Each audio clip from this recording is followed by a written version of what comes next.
जय हिंद। देखिए, आज आपकी समझ जो हम जिस विषय पर चर्चा करने के लिए आए हैं वो विषय थोड़ा सा गंभीर है। समाज की दृष्टि से देखें तो काफ़ी गंभीर है। इसके विषय में जब हम चर्चा करते हैं तो हम देखते हैं कि समाज के जो वर्ग हैं, जो लोग हैं, वो दो तीन भागों में बढ़ जाते हैं। कुछ इसे पसंद करते हैं, कुछ इसे नहीं पसंद करते हैं और कुछ इस पर टिप्पणी ही नहीं करना चाहते हैं।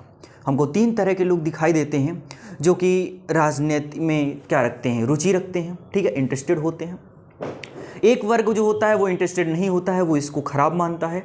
और एक वर्ग हमको देखने को मिलता है जो कि कहता है कि हम ना राजनीति से मतलब रखते हैं और ना ही हम इसको गंदा मानते हैं। तो कुल मिला के अगर मोटे मोटे तौर तरीके पर कहा जाए तो हमको समाज में तीन तरह के लोग मिलेंगे, जो रुचि रखते हैं, जो नहीं रखते हैं और जिनका ना रुचि लेते हैं और ना ही इस पर कोई टिप्पणी करना चाहते हैं।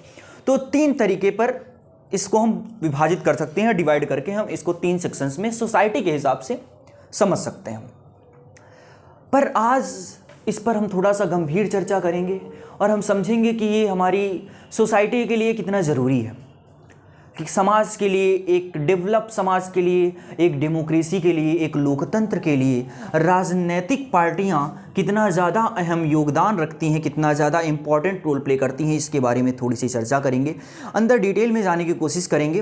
तो आपसे सिर्फ यही है हमारी आशा और आपसे उम्मीद भी हम यही रखेंगे कि आप इसको नंबर लाने के हिसाब से मत देखिएगा, आप इसको इस हिसाब से देखिएगा कि समाज पर अगर आप कहीं पर बैठें तो अगर चर्चा अगर हो तो वहाँ पर आप तार्किक रूप से अपनी बात रख पाएँ, जिससे कि एक सभ्य समाज का निर्माण हो सके।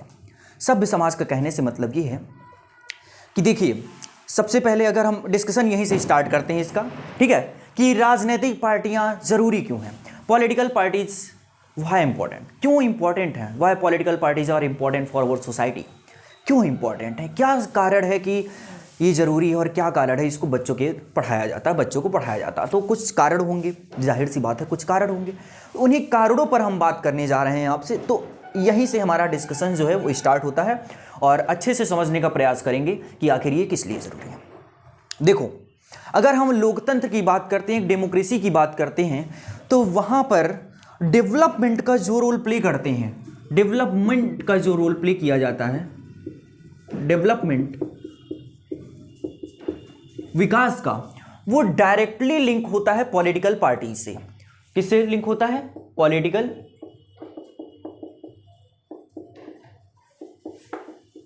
पार्टी से, राजनीतिक पार्टियों से।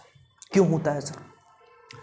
क्योंकि जो भी कानून बनाया जाएगा देश में, जो भी लॉ बनाया जाएगा, लॉ रिलेटेड एनीथिंग्स, लेजिस्लेचर, वो इनके हाथ में है। किसके हाथ में है सर? लेजिस्लेचर, कार्यपालिका। लेजिस्लेचर को हम क्या कहते थे? कार्यपालिका। जो कार्यपालिका है देश की, यानी जो भी कानून वगैरह देश से बनाए जाएंगे वो पॉलिटिकल पार्टीज बनाएंगी। तो देश का विकास होगा कब? जब हम पॉलिटिकल पार्टीज को अच्छे से चुन पाएंगे। अब हम अगर पॉलिटिकल पार्टीज में विश्वास ही नहीं रखते हैं, मान लेते हैं कि एक वर्ग सोसाइटी में ऐसा है जो इन पर रुचि नहीं दिखाता है, तो वो इन पर रुचि नहीं दिखा रहा है, इसका मतलब वो डायरेक्टली एक तरह से इस दिशा में लिंक हो चुका है कि वह देश के विकास में समर्थन नहीं कर रहा है। हम मोटे मोटे तौर तरीके पर यह समझ लेते हैं कि इनडायरेक्टली वो देश के विकास में अपना कोई योगदान नहीं दे रहा है, क्योंकि वो पॉलिटिकल पार्टीज को चुनने में कोई अपना योगदान नहीं दे रहा है। तो अगर हमको देश का विकास करना है, अपनी सोसाइटी का विकास करना है, अपने इन्वायरमेंट का विकास करना है, अपने सराउंडिंग का विकास करना है, तो हमें ये बात बहुत अच्छे से समझनी होगी कि हमको पॉलिटिकल पार्टीज़ के बारे में जानकारी होनी चाहिए। और हम एक सभ्य नागरिक के हिसाब से, अगर हम एक सभ्य नागरिक बनना चाहते हैं और एक हम सभ्य देश के विकास के बारे में अगर हम बात करना चाहते हैं, तो हमें इनके बारे में पता होना चाहिए।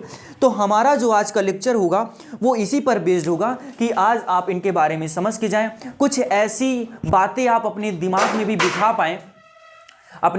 बिठा पाएं, और जब आप किसी भी समाज में बैठें तो आप उस समाज को विकसित करने के लिए कुछ ऐसे तथ्य रखें, कुछ ऐसे फैक्ट्स रखें जो कि दूसरे के सामने तर्कसंगत हों, तर्कसंगत यानी कि लॉजिकल हों, और उससे सोसाइटी जो हो वो डेवलप कर पाए। तो इसकी बात हम यहीं से स्टार्ट करेंगे। पॉलिटिकल पार्टीज इंपॉर्टेंट क्यों है, इसका आपको हमने एक खाका तैयार करके आपको हमने दे दिया एक छोटे तौर तरीके से, ठीक है। बाकी अब इसको हम डिटेल एक्सप्लेनेशन डीप में जाने की कोशिश करेंगे, क्यों इंपॉर्टेंट है, किस तरह से देश के विकास में सहायक है और किस तरह से देश का विकास करती है, क्या क्या गलतियां हैं, क्योंकि हर चीज़ के दो दो पहलू होते हैं। जिस तरह से एक सिक्का होता है उसके दो पहलू होते हैं, एक हेड है एक टेल है, एक हेड है एक टेल है। तो हमारी जितनी भी सोसाइटी में जितनी भी चीज़ें हैं नेचर से, तो एक का डिसएडवांटेज होता है, एक का एडवांटेज होता है, कुछ नकारात्मक है कुछ सकारात्मक है। तो उसी तरह से पॉलिटिकल पार्टीज भी देश के लिए सकारात्मक है नकारात्मक है। सकारात्मक किस तरीके से है, पॉजिटिव किस तरह से आउटकम्स देती हैं, उसके बारे में चर्चा करेंगे। तो हाँ, 1 2 3 पेज आपको लगेंगे हमारे लेक्चर में, तो बढ़िया है, आराम से तैयार हो जाइए और 2-3 पेज और कॉपी पेन अपने हाथ में, 2-3 पेज तो होने ही चाहिए आपके पास, 2-3 पेज होने चाहिए और पेन के साथ बैठिएगा और जो जो मेन मुद्दे होंगे उस पर थोड़ा सा हम ज़्यादा डीप में जाने की कोशिश करेंगे और बाकी हम इस पर थोड़ा सा डिटेल में आज बात करेंगे, क्योंकि एक ज़्यादा इंपॉर्टेंट टॉपिक है। क्योंकि हमारे यहाँ आधे से ज़्यादा वर्ग जो आज का नई पीढ़ी का तैयार हो रहा है, वो उसकी सोच ये है कि राजनीति है वो एक गंदी चीज़ है। अब भाई गंदी चीज़ है, अगर तुम पढ़े लिखे हो, एक सभ्य नागरिक हो, तो गंदगी साफ करना भी तो तुम्हारा काम है। इसका मतलब है अगर राजनीति गंदी है तो तुमको साफ करने के लिए तो जाना ही चाहिए, अगर गंदी नहीं है तो जा क्यों नहीं रहे हो। दोनों एस्पेक्ट्स आपको देखने होंगे कि जो हमारा आज का समाज है वो कहता है राजनीति गंदी है, तो भाई गंदगी को साफ करने का भी दायित्व तो हमारा है। अगर हम एक सभ्य नागरिक के रूप में जीना चाहते हैं किसी भी देश में, तो गंदी करना है तो साफ करने के लिए भी आपको राजनीति में तो प्रवेश करना ही पड़ेगा, और अगर गंदी नहीं तो आप जा क्यों नहीं रहे। तो दोनों तौर तरीके से हम आज समझने का प्रयास करेंगे और इसके बाद शायद आपके मन से थोड़ा सा जो आज के बाकी लोगों के द्वारा जो आपके मन में सारे प्रभाव पड़ जाते हैं वो थोड़ा सा मिटाने का प्रयास करेंगे। तो सबसे पहले हम समझते हैं कि राजनीतिक पार्टियां होती क्या है, बनती कैसे हैं, क्या है राजनीतिक पार्टी, क्या है पॉलिटिकल पार्टीज। देखिए क्या होते हैं, लिखते हैं a group of people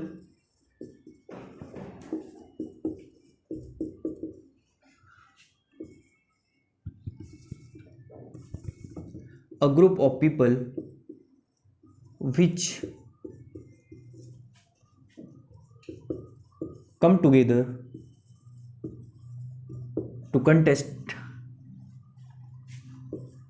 elections and holds power in government। क्या हुआ, कह रहे हैं कि राजनीतिक पार्टियां क्या हैं कि जब कोई समूह, जब एक लोगों का समूह इकट्ठा होकर के साथ होकर के चुनाव करवाएं। चुनाव करवाने का मतलब लोगों के बीच में एक चॉइस रखे, ऑप्शन रखे कि आप हमारे इस समूह से में से किस समूह को चुनना चाहेंगे विकास करने के लिए, और उस सरकार में पावर होल्ड करते हैं। इसी को हम राजनीतिक पार्टी कह देते हैं। क्या कि जब एक समूह लोगों का आता है और वो आ करके इलेक्शंस करवाता है और गवर्नमेंट में पावर को होल्ड करता है अपने हिसाब से, उसी को हम क्या कह देते हैं, राजनीतिक पार्टियां कह देते हैं। अब अगर डेमोक्रेसी है, अगर आपके देश में लोकतंत्र है, तो कोई भी आदमी फ्री होता है पॉलिटिकल पार्टी बनाने के लिए। किसी के पास अधिकार है कि वो पॉलिटिकल पार्टी बना सकता है, राजनीतिक पार्टी बना सकता है। उसके सिर्फ कुछ हिदायतें दी जाती हैं इलेक्शन कमीशन ऑफ इंडिया के द्वारा, वो आपको देखनी होंगी। आप रजिस्टर्ड कर सकते हैं और एक राजनीतिक पार्टी बना सकते हैं। तो हमको ये समझ में आया कि जब कुछ लोगों का समूह इलेक्शंस में पार्टिसिपेट करता है, किस में पार्टिसिपेट करेगा, इलेक्शन चुनाव में पार्टिसिपेट करेगा, और फिर उसके बाद गवर्नमेंट में थोड़ी सी उसके पास पावर आ जाएगी, होल्ड्स पावर इन गवर्नमेंट, तो उसी को हम क्या कह देते हैं, एक राजनीतिक पार्टी कह सकते हैं। ठीक है। अब अगर हम इसकी आगे बात करें तो राजनीतिक पार्टियां करती क्या है, थोड़ा सा एक पॉइंट अभी लिखेंगे, बाकी हम फंक्शंस में डीप में चर्चा करेंगे कि आखिर ये काम क्या क्या करती हैं, तो वो हम बाद में देखेंगे। पहले से हम और चीज़ें समझ लेते हैं। तो पॉलिटिकल पार्टीज क्या होती हैं ये आपको हमने मोटे मोटे तौर तरीके पर समझाया। बाकी हम इसके देखते हैं कि पॉलिटिकल पार्टीज में होते कौन कौन लोग हैं। तो अगर हम देखें पॉलिटिकल पार्टीज में 3 तरह के लोग पाए जाते हैं। एक पाए जाते हैं जो पॉलिटिकल पार्टीज में लीडर्स होते हैं। लीडर्स का मतलब कि जो टॉप पोजीशन पे होल्ड, जो कि लीडर, जैसे कि बीजेपी को अगर लीड जो कर रहा है वो कौन कर रहा है, टॉप लीडर कौन है, प्रेसिडेंट को भी कह सकते हैं, प्राइम मिनिस्टर को भी कह सकते हैं, नरेंद्र मोदी जी लीड कर रहे हैं उसको। ठीक है। इसी तरह से अगर कांग्रेस की बात करें तो जो लीडर है वो कौन है, राहुल गांधी जी हैं, लीड कर रहे हैं। आम आदमी पार्टी की बात करते हैं तो केजरीवाल लीड कर रहे हैं। अगर हम वही एनसीपी की बात कर देते हैं, नेशनलिस्ट कांग्रेस पार्टी, जो कि महाराष्ट्र में पाई जाती है, तो उसको शरद पवार जी लीड कर रहे हैं। शिवसेना की अगर हम बात करें जो कि महाराष्ट्र में, वो भी है। तो बाकी बहुत सारी, इसी तरह से एमएनएस है, बहुत सारी पार्टियां हैं, तो उसके लीडर्स उसको लीड कर रहे हैं। अगर हम अपने यहाँ यूपी की बात करते हैं तो जिस तरह से अखिलेश जी सपा को लीड कर रहे हैं, बहुजन समाजवादी पार्टी को मायावती जी लीड कर रही हैं, तो जो लीडर हैं यानी जो टॉप पोजीशन पर उस रैंक में होंगे उस पार्टी में, उनको लीडर मान लेते हैं। ठीक है, कि एक लीडर होंगे, एक भी हो सकते हैं, दो हो सकते हैं, तीन हो सकते हैं। ठीक है, जितने टॉप पोजीशन पे माने जाएंगे, जो सीनियर हो जाएंगे, उनको लीडर के तौर पे मान लेंगे। दूसरा जो आता है पॉलिटिकल पार्टीज में, वो आता है एक्टिव मेंबर्स। हाँ, इस पर थोड़ा सा ध्यान दीजिएगा। एक्टिव मेंबर्स की हम बात कर रहे हैं। एक्टिव मेंबर्स का मतलब वो है कि जो, अगर हम इसको एकदम एग्जैक्टली देखें तो एक्टिव मेंबर्स का मतलब वो है कि जो जीत चुके हैं चुनाव में। कांग्रेस के वो मेंबर्स जो जीत चुके हैं चुनाव में, एक्टिव हैं इस समय, उनको एक्टिव मेंबर्स कह देते हैं। और अगर हम इसको सिर्फ ऊपर ऊपर से देखना चाहें तो एक्टिव मेंबर्स का मतलब कि जो भी कार्यकर्ता हैं और मौजूदा स्थिति में वो काम कर रहे हैं उस पार्टी के लिए, उनको हम क्या कह देते हैं, एक्टिव मेंबर्स हैं। क्या है, एक्टिव मेंबर्स। और अगर हम डीप में जाने की, अगर इसकी वास्तविक मीनिंग की बात करें तो जो जीत चुके हैं उनको हम एक्टिव मेंबर्स कहते हैं। जो तीसरा रीजन आता है, सॉरी, तीसरा जो इसका कंपोनेंट आता है वो आता है फॉलोवर्स का। इन तीन कंपोनेंट से मिल करके एक पॉलिटिकल पार्टी शिप होती है। एक राजनीतिक पार्टी इन तीन लोगों को मिलाने से बनती है कि एक उसमें लीडर होना चाहिए, एक्टिव मेंबर्स होने चाहिए, और फॉलोअर्स। फॉलोअर्स का मतलब है, अच्छा यहां पर देख लो, एक्टिव मेंबर्स का मतलब आ जाएगा जो उसके कैंडिडेट्स होंगे। कैंडिडेट्स यानी जिनको वो इलेक्शंस में खड़ा करती है, तो कैंडिडेट्स आ जाएंगे।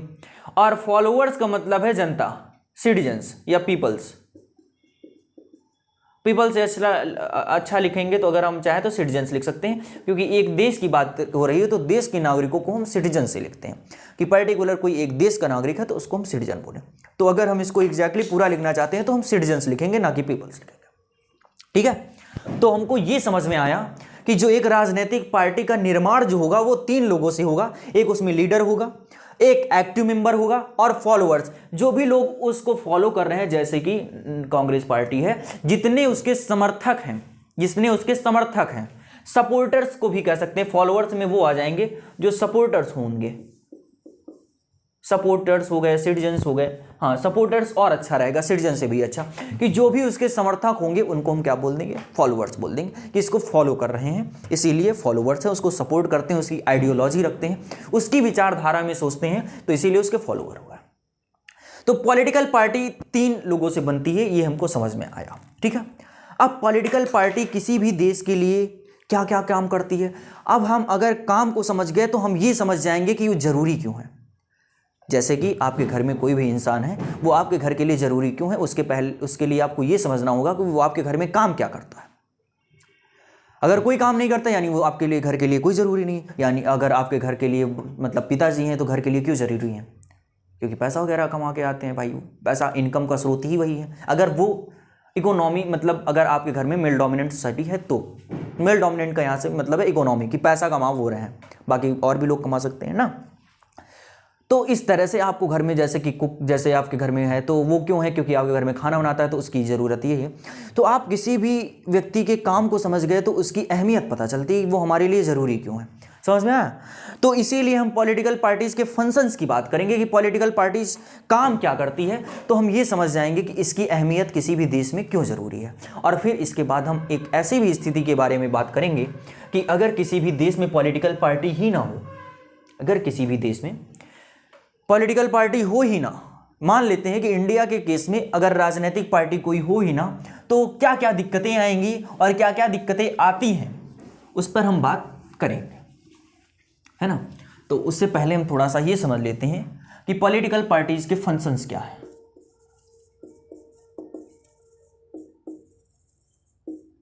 फंक्शंस यानी वर्क, काम क्या क्या करती है।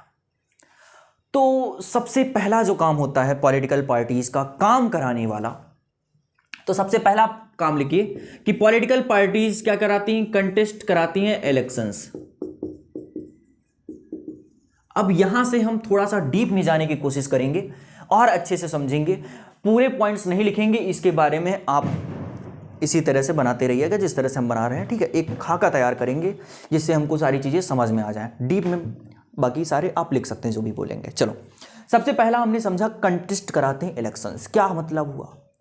अब अगर किसी भी जगह पर राजनीतिक पार्टी ही ना हुई, मान लेते हैं कि यूपी का केस उठाते हैं, कोई भी राजनीतिक पार्टी ही नहीं है, चुनाव होगा ही भाई। जब कोई है ही नहीं पावर लेने के लिए तो चुनाव क्यों होंगे। चुनाव कब होते हैं, जब 2 या 3 से ज़्यादा लोग हों, पावर चाह रहे हों, तभी आप चुनते हैं कि इनमें से। चुनाव का मतलब क्या है, सिलेक्शन। आप सिलेक्ट कर रहे हैं किसी भी एक पर्टिकुलर कैंडिडेट को पावर देने के लिए। तो जब पॉलिटिकल पार्टीज होंगी ही नहीं तो कैसे चुनाव होगा, समझ में। तो सबसे पहला आया कंटेस्ट इलेक्शंस करना। लेकिन अब यहां पर हम थोड़ा सा समझते हैं कि इलेक्शंस के प्रोसेस में थोड़ा सा अब कंट्रीज में डिफरेंस आता है। सिलेक्शन ऑफ कैंडिडेट, ये डिफरेंट देखने को मिलता है कंट्रीज में कि जो कैंडिडेट खड़ा किया जा रहा है उसका सिलेक्शन कैसे किया जा रहा है। जैसे कि मान लेते हैं कि हमारे यहाँ जो सिलेक्शन होता है वो पार्टी करती है। जैसे कि आप नहीं डिसाइड करते कि ये आदमी हमारे ज़िले से खड़ा होना चाहिए, पार्टी टिकट देती है कि इस पार्टी के आदमी ने, इस पार्टी के लीडर ने इस एक्स आदमी को अपनी तरफ से टिकट दिया है यहाँ से खड़े होने के लिए। समझ में आया। तो पार्टी डिसाइड करती है हमको कौन सा मेंबर सेलेक्ट करके इलेक्ट करवाना है। समझ में आया कि चुनाव करवाना है कि हम, जैसे कि यूपी से किसी, यूपी में जितनी भी जितनी भी सीटें हैं तो वहाँ से एक एक लोग को खड़ा किया जाए। जैसे कि प्रधानमंत्री बनारस से खड़े हुए और प्रधानमंत्री नरेंद्र मोदी जी ने बाकी जगह पर लोगों को इलेक्ट किया कि ये सेलेक्ट किया कि इस जगह से ये खड़े होंगे, इस जगह से ये खड़े होंगे, इस जगह से ये खड़े होंगे। एक टिकट दी जाती है। ये टिकट का मतलब है कि वो सिलेक्ट करके बता रहे हैं कि हमारी पार्टी से इस जिले से कौन लड़ेगा या इस सीट से कौन लड़ेगा। यानी इसमें इन्वॉल्वमेंट ऑफ पीपल नहीं है, लोगों का कोई भी इसमें योगदान नहीं है कि जनता के द्वारा कुछ नहीं हो रहा। ये पार्टी मेंबर सिलेक्ट करके दे रहे हैं कि कौन सा सिलेक्ट होगा। तो सबसे पहला हमको समझ में आया कि जो कैंडिडेट होगा, जो भी कैंडिडेट होगा इलेक्शन के प्रोसेस में, वो किसके द्वारा सिलेक्ट किया गया होगा, selected by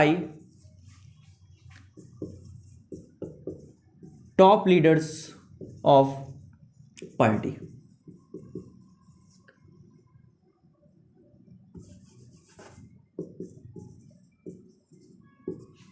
पार्टी के नेताओं के द्वारा वो सिलेक्ट किया गया होगा।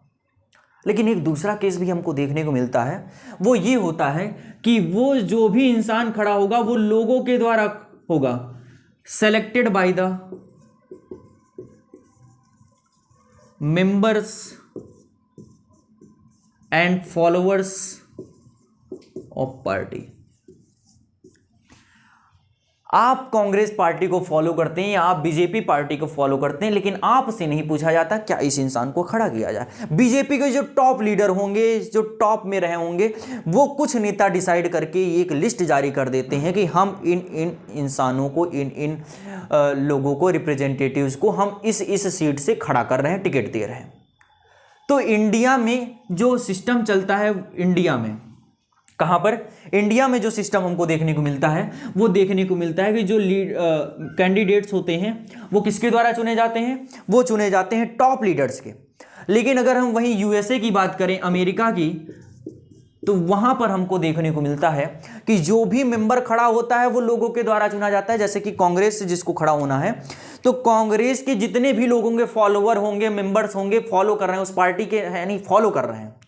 जैसे कि हम एक इंडिविजुअल हैं, कहीं के भी रहने वाले हो, हम कांग्रेस को फॉलो करते हैं, जस्ट ऐसा सपोज मानते हैं, तो हम भी उसमें योगदान दे रहे हैं कि हाँ इस आदमी को किया जाएगा। तो 2-3 लोग रखे जाते हैं लोगों के सामने, उसमें से सबसे ज़्यादा लोग जिसको पसंद करते हैं उसी को पार्टी खड़ा कर देती है।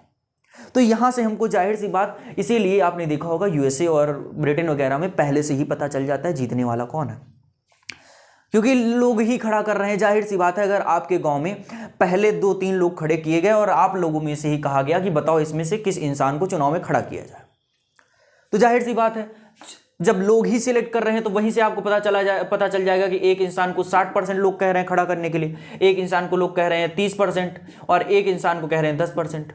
आप अभी तो वो सिर्फ सेलेक्ट हो रहा है, लेकिन आप यहीं से समझ गए कि लोगों की रुचि इस इंसान में, यानी एक्स इंसान जो ये है, यही जीतेगा चुनाव में। तो इसीलिए आपने यूएसए वगैरह में देखा होगा कि पहले से ही पता चल जाता है सरकार किसकी बनने वाली है, क्योंकि वहां पर जो इंसान खड़ा किया जाता है वो लोगों की पसंद के द्वारा खड़ा किया जाता है। ऐसा नहीं होता कि आपके सामने कोई भी एक चेहरा उठा के रखा गया कि इस चेहरे को हम आपके सामने खड़ा कर रहे हैं, चुनाव के लिए पेश कर रहे हैं, आप इनमें से किसी को चुन सकते हैं। आप पहले से ही चुन के खड़ा करते हैं कि हाँ, इस इंसान को आप मैदान में उतारिए, ये हमारे लिए अच्छा काम करेगा।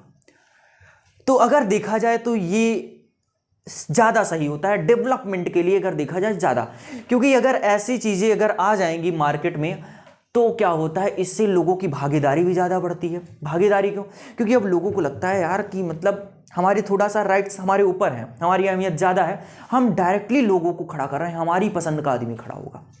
तो ऐसा होता है, यहाँ पर थोड़ा सा लोग रुचि इसीलिए कम कर देते हैं। और अगर देखा जाए तो इसमें से टॉप लीडर्स जो खड़ा करते हैं, इसमें से आपको ऐसा हो भी सकता है कि आपको योग्य व्यक्ति ना मिले, लेकिन जब आपके पास ये होगा, ये राइट होगा कि आप चुन के खड़ा करें कि इस इंसान को चुनाव में खड़ा होना है, तो इससे आप शायद योग्य व्यक्ति पा सकते हैं, क्योंकि आपके पास ये मौका आ गया है कि आप ही प्रत्याशी को खड़ा करेंगे। ठीक है, तो प्रत्याशी ही जब आपकी पसंद का होगा तो जाहिर सी बात है आप योग्य व्यक्ति को ही चुनना पसंद करेंगे। तो ये बात थोड़ा सा समझने को अच्छी समझ में आती है कि यूएसए वगैरह में इसीलिए ज़्यादा सा डेवलप हो जाते हैं, क्योंकि ये डायरेक्ट इन्वॉल्व करते हैं लोगों का पार्टिसिपेशन। ठीक है, किसी भी पॉलिटिकल पार्टी को बड़ा फ्रेम होने में डायरेक्ट लोगों का इन्वॉल्वमेंट होता है कि कोई भी पार्टी बड़ी हो रही है, इसका मतलब डायरेक्ट लोग इन्वॉल्व हैं उसमें। तो हमको पहला तो प्रोसेस समझ में आया होगा, जाहिर सी बात है, आशा है कि आपको अभी यहाँ तक हमारी बात समझ में आई होगी और आप साथ साथ चल रहे होंगे। तो अगर साथ साथ चल रहे हैं तो इसी तरह से अभी मुकम्मल रहिएगा और इसी तरह से आगे अभी थोड़ा सा अभी हमको और चीज़ें समझनी है, तो इसी तरह से आगे बढ़ते रहेंगे।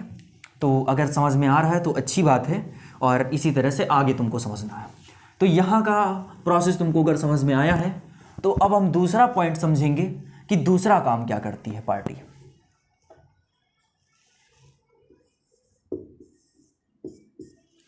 दूसरा काम करती है parties put forward different policies and programmes.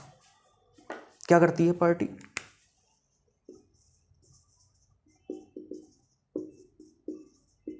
Parties put forward different policies and programmes.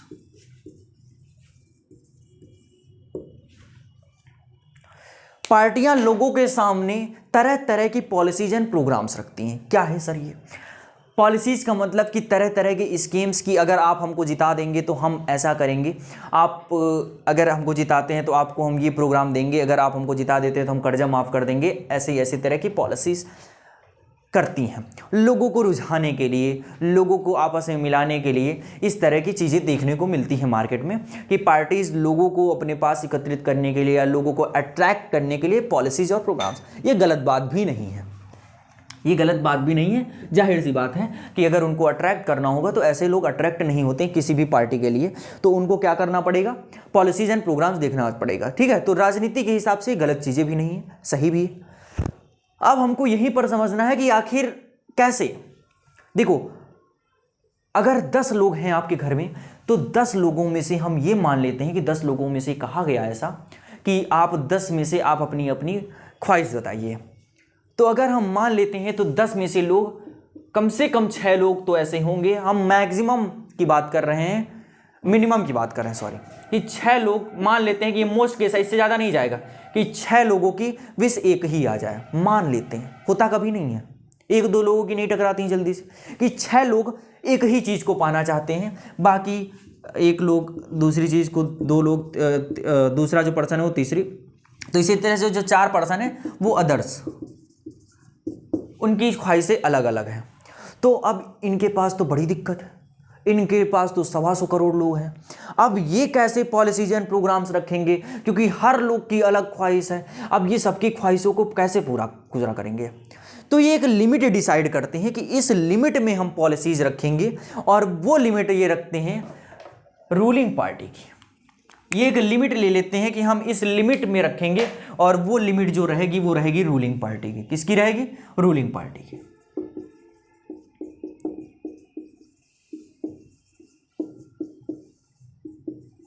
क्या मतलब है? देखें कि जैसे कि हम पार्टी में हैं और हम चुनाव में खड़े हुए हैं और हमने पॉलिसीज एंड प्रोग्राम्स रखे, तो हम किस लेवल तक जाएंगे, हम किस तरह तक लोगों को सुविधा प्रदान करने की कोशिश करेंगे। तो वो कहा गया कि हम भैया देखो, रूलिंग पार्टी जो कर रही होगी, जो रूल कर रहे हैं इस समय, जो रूल करते हैं उसी को रूलिंग पार्टी बोलते हैं, ठीक है। तो जो इस समय रूल कर रहे होंगे, अगर हम उनसे थोड़ा सा भी ऊपर ले गए, थोड़ा सा, तो लोग हमारी तरफ आ जाएंगे। क्योंकि जैसे कि आप घर में हो तो आपको दही, मतलब आपको दाल चावल खाने को मिलता है और आपको हमको अट्रैक्ट करना है, तो हम क्या कहेंगे? पनीर चावल खिलाएंगे। तो लिमिट हम एक डिसाइड कर लेना, दाल चावल मिल रहा है यानी दाल चावल से थोड़ा ऊपर जाओगे तो अट्रैक्ट कर लेंगे। तो लोग तो रूलिंग पार्टी के कंट्रोल में है, तो रूलिंग पार्टी जितना दे रही उससे अगर हम थोड़ा सा ज़्यादा देंगे तो ये हमारी तरफ अट्रैक्ट होंगे। समझ में आया? तो एक लिमिट डिसाइड कर लेते हैं और वो लिमिट जो होती है, जितनी भी पॉलिटिकल पार्टीज होंगी वो जितनी भी पॉलिसीज रखेंगी लोगों के सामने, वो रूलिंग पार्टी के लिमिट से देख ली जाती है कि रूलिंग पार्टी 5 लाख दे, हम 6 लाख देंगे। लिमिट है 5 लाख, क्योंकि रूलिंग पार्टी इतना दे रही, तो हम 6 लाख देंगे। तो एक लिमिट डिसाइड करके सभी लोग आपस में सामंजस्य बना करके चलते हैं, कह सकते हैं आप। और वो लिमिट जो होती है वो रूलिंग पार्टी से लोग देखते हैं कि रूलिंग पार्टी इतने काम कर रही है तो हम इनसे बेहतर करके देंगे, या ये काम नहीं कर रही है रूलिंग पार्टी, हम ये काम आपको देंगे। पानी की सप्लाई ये दे रहे हैं, कम दे रहे हैं, हम इससे ज़्यादा देंगे। ऐसा ही आपने सुना होगा कि अभी आपके घर में बिजली 14 घंटे आ रही है, हम 18 घंटे देंगे। तो लिमिट देख रहे हैं ना कि 14 घंटे दे रहे हैं तो हमको बढ़ाना है थोड़ा सा। तो जो लिमिट होगी वो रूलिंग पार्टी की होगी, ठीक है। रूलिंग पार्टी का मतलब जो विन करेगी, यानी जो विनर होगी इलेक्शन को जो विन करेगा उसी पार्टी को हम क्या कह देते हैं? Ruling party. जो उस समय मौजूदा स्थिति में क्या कर रही होगी, वहां पर अपनी सरकार बना करके काम कर रही होगी, उसको हम रूलिंग पार्टी के अंदर मान लेते हैं।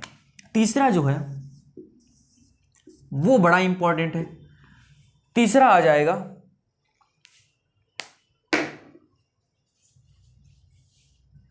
अपोजिशन। अच्छा, इसको हम डिफाइन कर देते हैं।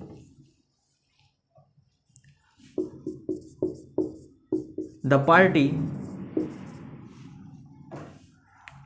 Party which loses in the election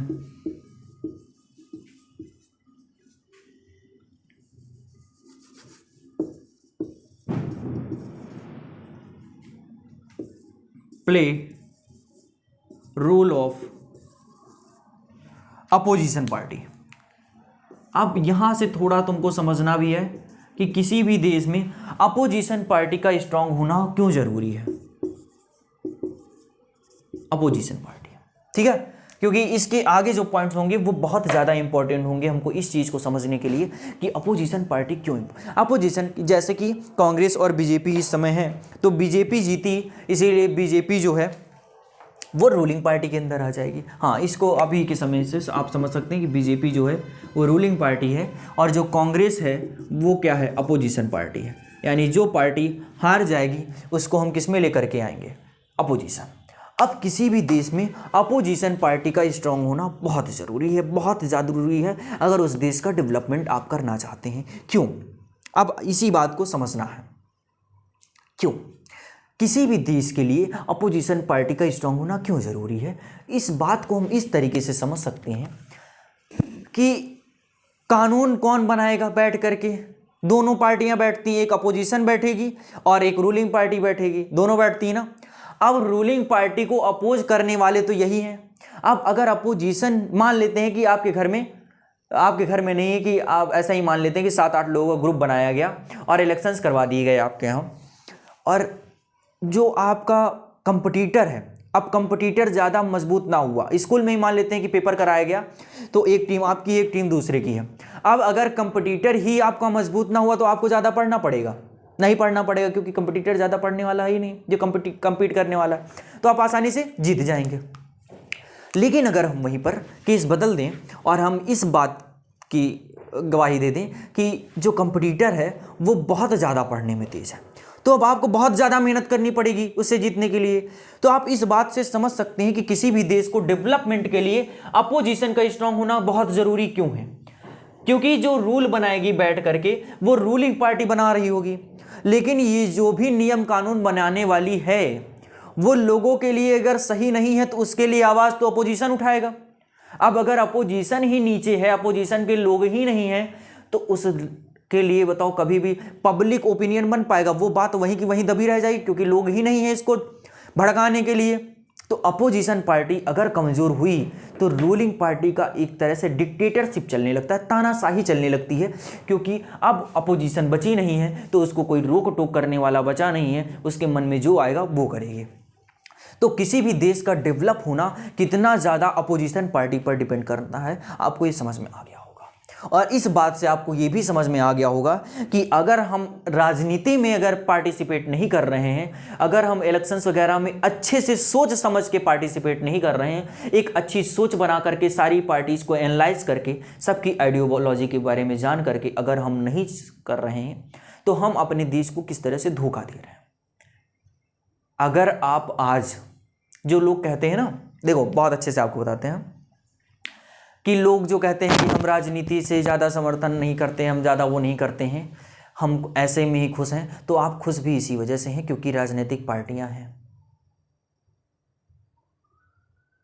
आप ऐसा दिन मत लाने की कोशिश करिए कि आप राजनीतिक पार्टी में अगर आप पार्टिसिपेट नहीं कर रहे हैं तो एक दिन ऐसा ज़रूर आएगा जिस दिन आपको करना पड़ेगा और आप उस दिन दुखी होंगे। आप इसीलिए सुखी हैं क्योंकि राजनीतिक पार्टियां अच्छे से काम कर रही हैं। अगर आपने पार्टिसिपेट नहीं किया तो कुछ ऐसे कानून बिल्कुल बन सकते हैं, हालांकि हमारा कॉन्स्टिट्यूशन नहीं कभी करने देगा क्योंकि वो इतना ज़्यादा लोगों के सुरक्षा अधिकारों को बचा करके रखता है, लेकिन फिर भी कुछ भी हो सकता है। तो उसके लिए आपका ही इसमें रोल होगा कि आपने ही देश को धोखा दिया है, ठीक है। तो बहुत ज़्यादा इंपॉर्टेंट होता है कि राजनीतिक पार्टियों के बारे में जानो, राजनीति के बारे में समझो और एक ऐसे समाज का निर्माण करो जहां पर समाज के सभी लोग उस देश के विकास में डायरेक्टली और इनडायरेक्टली दोनों में ही क्या कर रहे हो, अपना योगदान दे रहे हो। तो अपोजिशन का स्ट्रांग होना क्यों इंपॉर्टेंट है ये हमने समझाया। इसका इंपॉर्टेंट रोल एक और हम केस में बताएंगे, चलो उसको हम अभी बता देते हैं। चौथा पॉइंट जो होता है वो है, चलिए तो जो चौथा पॉइंट होगा वो ये होगा, पार्टीज शेप पब्लिक ओपिनियन। इस पॉइंट पर गौर करिएगा, ये काफी इंपॉर्टेंट पॉइंट है, काफी इंपॉर्टेंट पॉइंट है। क्यों है समझते हैं। देखिए इसके पिछले वाला पॉइंट अभी हमने देखा कि किसी भी देश के डेवलपमेंट के लिए, अगर कोई भी देश है अगर उसको विकास करना है तो उसको डेवलपमेंट के लिए अपोजिशन कितना ज़्यादा स्ट्रांग रखना चाहिए। हमने ये देखा कि किस तरह से किसी भी देश के डेवलपमेंट या विकास में अपोजिशन पार्टी का क्या रोल होता है, क्या योगदान होता है, वो हमने देखा। चौथा जो पॉइंट है वो कह रहा है पार्टी से पब्लिक ओपिनियन क्या है। पार्टियां क्या करती हैं, किसी भी मुद्दे को लोक मुद्दा बना देती हैं, लोगों का मुद्दा बना देती हैं। लोग कहा जाता है, लोग की बात कर रहे हैं, लोग नहीं कह रहे हैं, ठीक है। तो हमको वही देखना है। चलिए तो पब्लिक ओपिनियन का मतलब यहाँ पर कैसे समझते हैं, तो इसको एक एग्जाम्पल के तौर पे हम आपको बताते हैं। जैसे कि फॉर्म बिल आया था, क्या आया था, फॉर्म बिल आया था, किसान बिल भी जिसको कहा गया।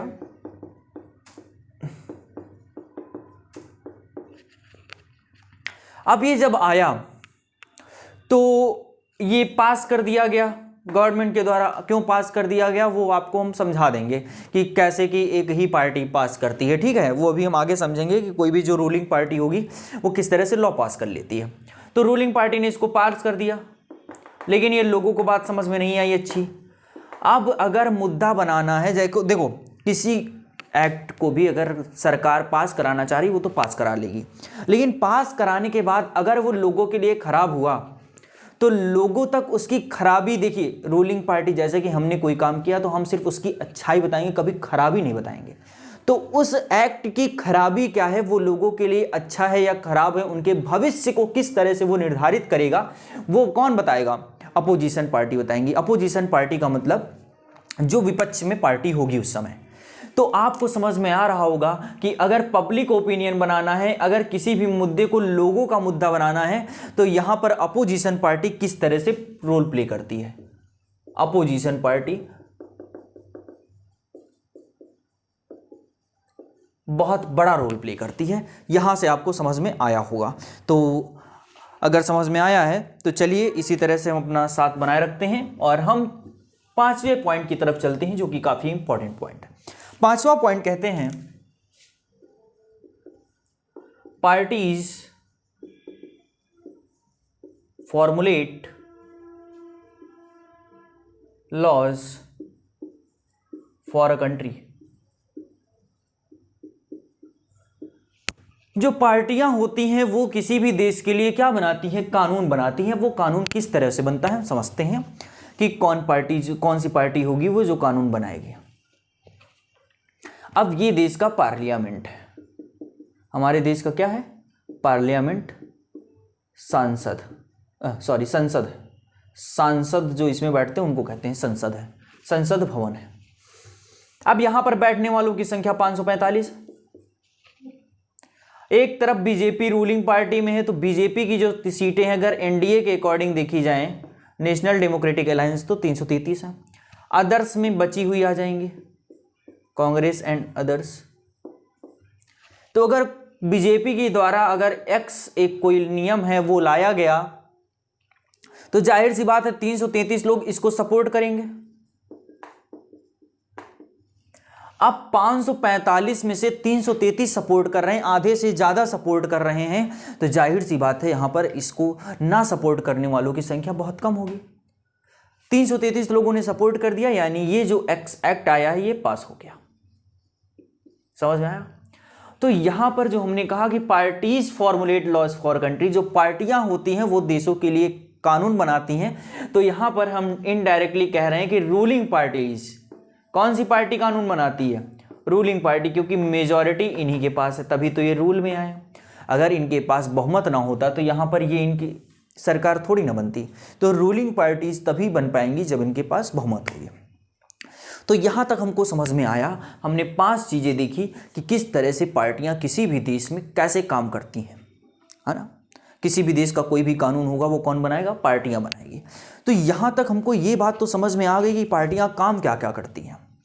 अब अगर हम बात करते हैं इसकी नेसेसिटी की, ज़रूरत क्या है, तो ज़रूरत आपको मोटे मोटे तौर पर समझ में आ गई होगी कि ये सारे काम पार्टियां करती हैं, इसीलिए हमको देश में पार्टियों की ज़रूरत होती है। समझ में आया होगा इतना, है ना। चलो, लेकिन हम देख लेते हैं कि एक ऐसी कंडीशन को उठा करके कि अगर किसी की देश में पार्टी ही ना हो, नेसेसिटी, जरूरत,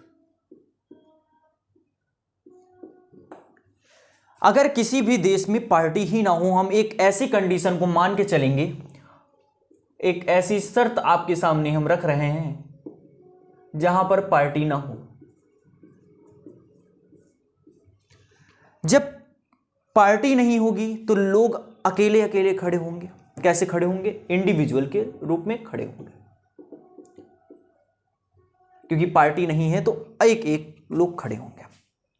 अब जाहिर सी बात है जब एक एक लोग खड़े हो रहे होंगे तो वो आपसे ज्यादा बड़े वादे नहीं करेंगे। तो इसके कॉन्सिक्वेंसेज हम देख लेंगे कि अगर पार्टी नहीं होती तो हमको क्या क्या चीजें देखने को मिलेंगी।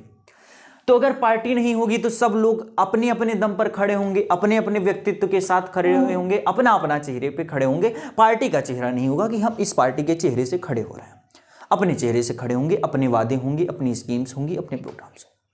तो जाहिर सी बात है अब पार्टी का तो कोई रोल है नहीं, तो इनके पास अपने से ही सारी चीज़ें करनी है। तो जब आपके पास ग्रुप होता है तो आप ज़्यादा बड़े वादे कर पाते हैं कि हम ये करेंगे, अगर आप हमको जिताएंगे तो हमारी पार्टी ये काम करेगी। लेकिन जब आप अकेले खड़े होते हैं तो सारे काम आपको ही करने होंगे जो वादे करेंगे, तो आप बड़े बड़े पॉलिसीज़ नहीं लेके आएंगे, यानी नो बिग पॉलिसीज़, कोई भी बड़े वादे नहीं किए जाएंगे जब लोग अकेले अकेले खड़े होंगे। समझ में आया? नहीं आया? आया होगा ना, जाहिर सी बात है। दूसरा हम देखते हैं, नो बिग पॉलिसीज हमने ये देखा। अच्छा, दूसरा देखते हैं हम कि अगर एक जगह लोग अकेले अकेले खड़े हो रहे हैं तो जब भी वो काम करेंगे, जैसे कि एक जगह एक लोगों को काम दे दिया गया, कोई समूह नहीं है और अलग अलग लोग काम कर रहे हैं, है ना, तो जब उनसे पूछा जाएगा काम के बारे में तो वो सिर्फ अपने अपने काम के बारे में बताएंगे। इंडिविजुअल है, कोई पार्टी से लेना देना तो है नहीं। जैसे कि मान लेते हैं, सपोज करते हैं कि कांग्रेस से 5 मेंबर खड़े हुए, रायबरेली, सुल्तानपुर, अमेठी और 2 जिलों में, और ठीक है, तो कांग्रेस पांचों जगह की हिस्सेदारी लेगी। अगर 5 जिले में से कहीं पर भी कुछ होता है तो कांग्रेस को जवाब देना पड़ेगा ना। लेकिन हम किसी पार्टी से नहीं खड़े हुए और हम रायबरेली में खड़े हुए, तो हमको तो सिर्फ जवाब रायबरेली का देना है, क्योंकि हम किसी पार्टी से नहीं आए और हम सिर्फ रायबरेली में खड़े हुए, तो हमको जवाब कहाँ का देना पड़ेगा? सिर्फ रायबरेली का।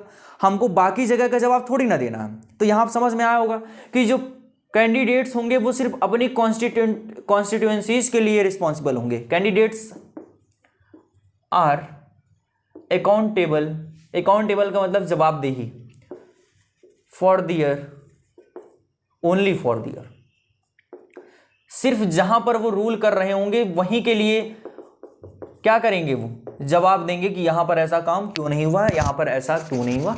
ये सारे जो भी कारण होंगे इसका जवाब सिर्फ वो वहीं पर देंगे। तो यहां से आपको समझ में आया होगा। अब जाहिर सी बात है, जब कोई भी दूसरी जगह का, अब हर राज्य के लोग हैं तो वो सिर्फ अपनी अपनी जगह का देखेंगे, तो एक एकता देखने को नहीं मिलेगी। यूनिटी रिमेन अनसर्टेन, यूनिटी है ही नहीं, क्योंकि सब लोग सिर्फ अपने लिए लड़ रहे हैं। उनको पार्टी के लिए देखना ही नहीं, वो सिर्फ अपने से मतलब रखेंगे। कोई पार्टी थोड़ी ना जिसके लिए वो काम कर रहे होंगे कि यहां पर काम नहीं करेंगे खराब हो जाएगा। उनको अपने लिए काम करना है और वो सिर्फ अपने ही इलाके में काम कराएंगे, बगल वाले इलाके में कोई काम नहीं होगा, क्योंकि बगल वाले इलाके से उनको कोई मतलब नहीं। तो एकता की कमी देखने को मिलेगी, और जब एकता की कमी मिलेगी तो how country will be governed. सब लोग जब अपनी अपनी जगह के जिम्मेदार होंगे तो भाई तुम सरकार कैसे चलाओगे, देश कैसे चलाओगे? क्योंकि देश के नीचे कोई है ही नहीं पावर कंप्लीट करने वाला, क्योंकि सब अपने अपने किसी के काम अंडर थोड़ी ना काम कर रहे हैं। अपने आप खड़े हुए हैं तो इनको कोई कंट्रोल नहीं कर सकता। किसी पार्टी के अंडर तो खड़े नहीं हुए तो कोई कंट्रोल करने वाला है नहीं। तो आप देश को कैसे चलाओगे? क्योंकि आपके नीचे एक भी लोग नहीं काम कर रहे होंगे, सभी अपने आप तरीके से अपने अपने क्षेत्र में खड़े होंगे, है ना। तो ये कुछ चीज़ें हैं जो हमको बताती हैं कि पॉलिटिकल पार्टी की ज़रूरत होती है। पॉलिटिकल पार्टी व्हाई, क्यों पॉलिटिकल पार्टी चाहिए, क्यों भी एक देश के लिए पॉलिटिकल पार्टी चाहिए, ये 4 चीज़ें बताती हैं, ठीक है। और अगर आप डेमोक्रेसी में रह रहे हैं, एक लोकतंत्र में रह रहे हैं, तो डेमोक्रेसी इज बेस्ड ऑन, उसका ढांचा ही किससे रिलेटेड है? पॉलिटिकल पार्टी से है। जो डेमोक्रेसी होती है, लोकतंत्र होता है, वो इसी पर आधारित ही होती है कि पॉलिटिकल पार्टी में। अच्छा ठीक है, चलिए हमको ये भी समझ में आया कि पॉलिटिकल पार्टी होती क्या है। फिर हमने देखा कि पॉलिटिकल पार्टी काम क्या क्या करती है। फिर हमने देखा अच्छा पॉलिटिकल पार्टी ना हो, ये जो हम पढ़ रहे हैं अगर हो ही ना तो क्या क्या कोई दिक्कतें आएंगी? तो जाहिर सी बात है दिक्कतें आई, जो हमने बताया, और इन्हीं दिक्कतों को हटाने के लिए हम पॉलिटिकल पार्टी बनाते हैं। लेकिन अगला एक क्वेश्चन उठता है कि कितनी पॉलिटिकल पार्टी कितनी बनाई जाए। तो अगला क्वेश्चन उठता है, how many parties should we have?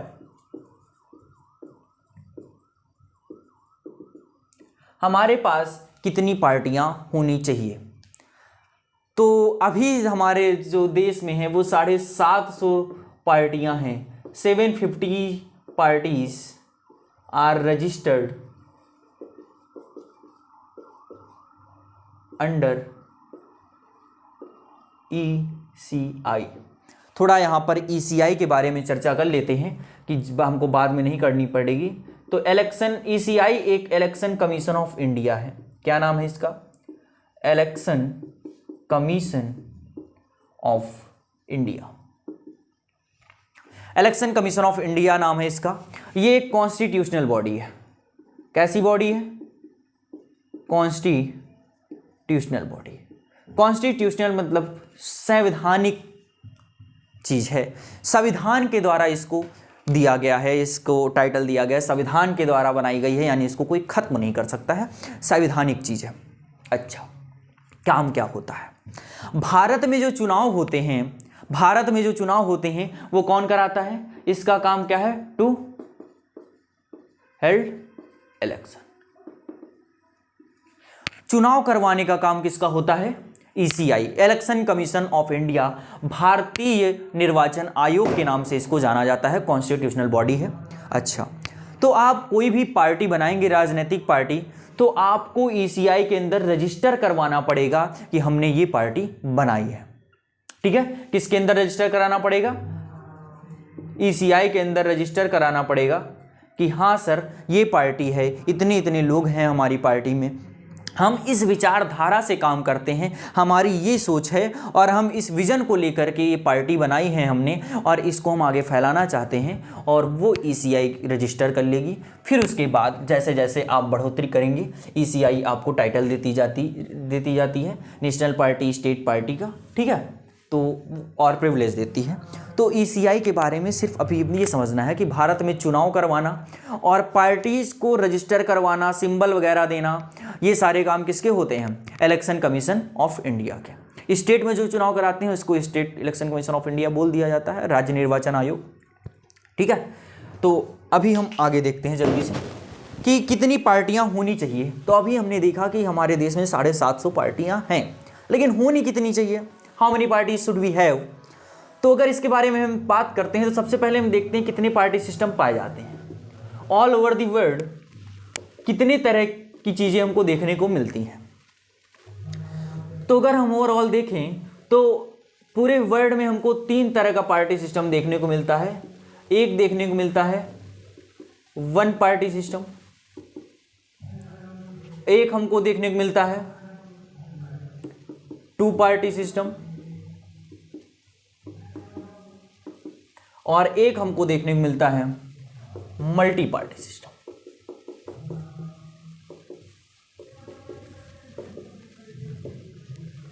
ठीक है, वन पार्टी सिस्टम जो होता है इसका मतलब है कि यहां पर सिंगल पार्टी होगी।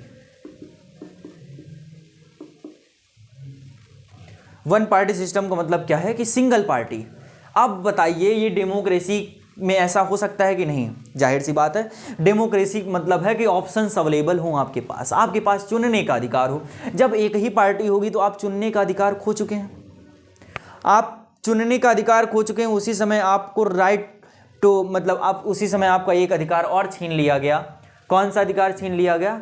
पार्टी बनाने का अधिकार, खुद की राजनीतिक, क्योंकि एक ही है इसका मतलब दूसरी नहीं है, दूसरा बनाने का अधिकार नहीं है, तभी तो ये डेमोक्रेसी पे बेस्ड नहीं होता है,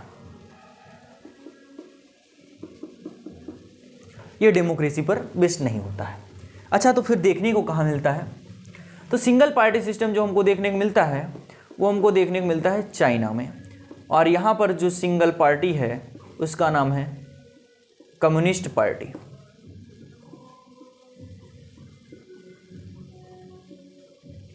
उस पार्टी का नाम क्या है?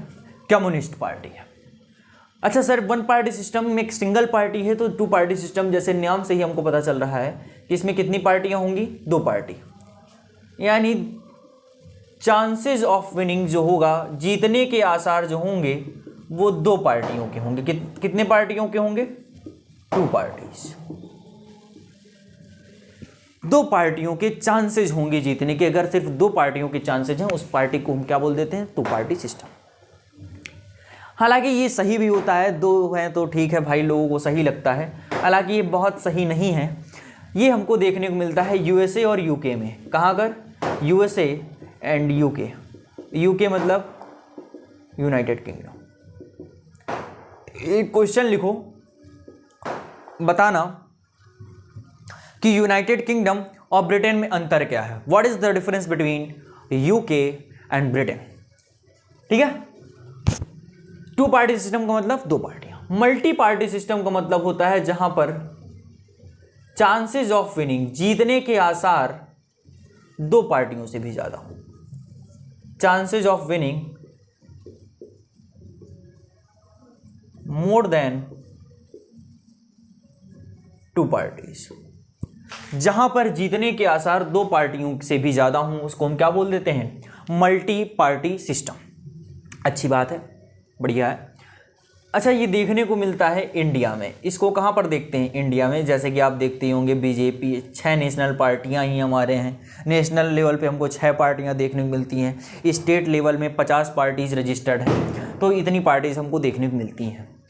तो हमने ऊपर से एक चिट्ठा तैयार किया कि जो सिस्टम होते हैं पूरे वर्ल्ड में वो 3 तरह के होते हैं। One party system, two party system, multi party system. अब यहां पर एक प्रश्न हमारे दिमाग में उठता है कि इन तीनों में से बेहतर कौन है, इन तीनों में से बेहतर कौन है, और फिर उसको भारत देश में क्यों नहीं अपनाया गया। जो बेहतर है उसको अपनाना चाहिए, तो क्या जो बेहतर वाला है वही अपनाया गया है, या जो बेहतर नहीं है वो अपनाया गया। फिर अब यहीं पर एक क्वेश्चन और उठेगा कि आखिर बेहतर वाला क्यों नहीं अपनाया गया, यानी विच वन इज बेटर। इन तीनों में से बेटर कौन है, सबसे अच्छा। एनसीईआरटी काफी अच्छे से व्यंग करता है इस पर, और एनसीईआरटी कहती है कि the best answer of this question, sorry वो ये कहती है the best answer of this very common question, the best answer of this very common question is that it is not a good question. NCERT कहती है कि अगर इसका जो सबसे सटीक आंसर होगा इस कॉमन क्वेश्चन का, वो ये है कि ये अच्छा क्वेश्चन ही नहीं है, this is not a good question. काफी व्यंग्यात्मक रूप से एनसीईआरटी इसको बताती है, this is not a good question, ये एक अच्छा क्वेश्चन ही नहीं है कि आप पूछ रहे हैं इन पार्टी सिस्टम में सबसे बेहतर क्यों।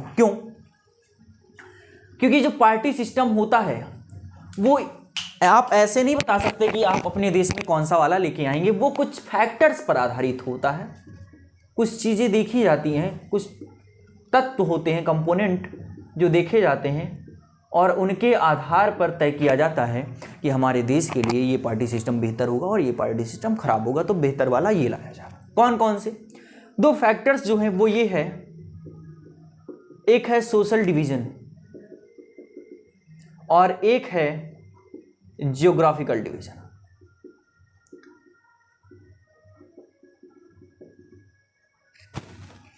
सोशल डिवीजन का मतलब सोसाइटी का डिवीजन, समाज का। जैसे कि हम आपको चलिए एग्जाम्पल के तौर पे बताते हैं, हाँ एग्जाम्पल के तौर पर हम आपको ये बताते हैं,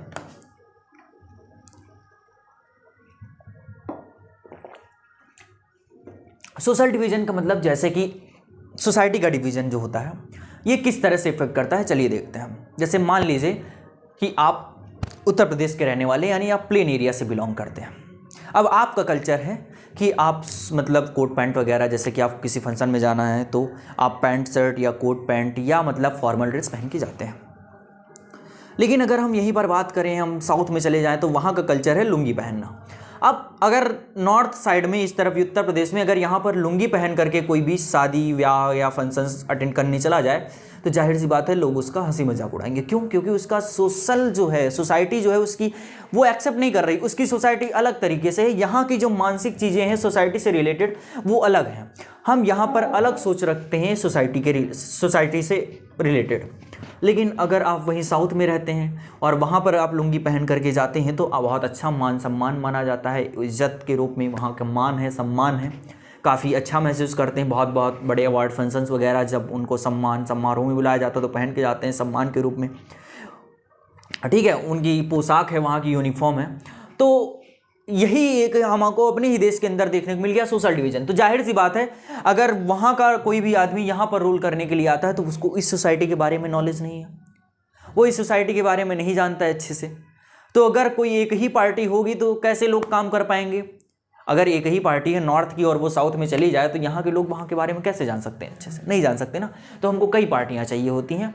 लोगों को ऐसा लगता है कि हमारा जो नेता हो वो मतलब हमारे ही बीच में से हो, हमारे बीच में से हो तो वो हमारे बारे में ज़्यादा अच्छे से जानता है, हमारी सोसाइटी के बारे में जानता है, वो उन परिस्थितियों को अच्छे से समझ पाएगा जो हमारे साथ ग्रसित हो रही हैं या हमारे साथ घटित हो रही हैं। समझ में आया ना? दूसरा है ज्योग्राफिकल डिवीजन। सोशल डिवीजन तो हमको देखने को मिला सोसाइटी, ज्योग्राफिकल डिवीजन का मतलब ज्योग्राफी कैसी है, आप रह कहाँ रहे हैं, ये डिसाइड करेगा ज्योग्राफिकल डिवीजन। कि प्लेन एरिया वाला पहाड़ के बीच में जो लोग रह रहे हैं उनके बारे में कैसे समझ सकता है? प्लेन वाले को कोई भी दिक्कत नहीं, जबकि पहाड़ी जीवन काफ़ी दिक्कत होता है। तो अगर प्लेन वाले को मुख्यमंत्री या प्रधानमंत्री वहाँ का मंत्री बना दिया जाता है तो कैसे समझ पाएगा कि वहाँ पर दिक्कतें क्या क्या आती हैं? नहीं समझ सकता ना।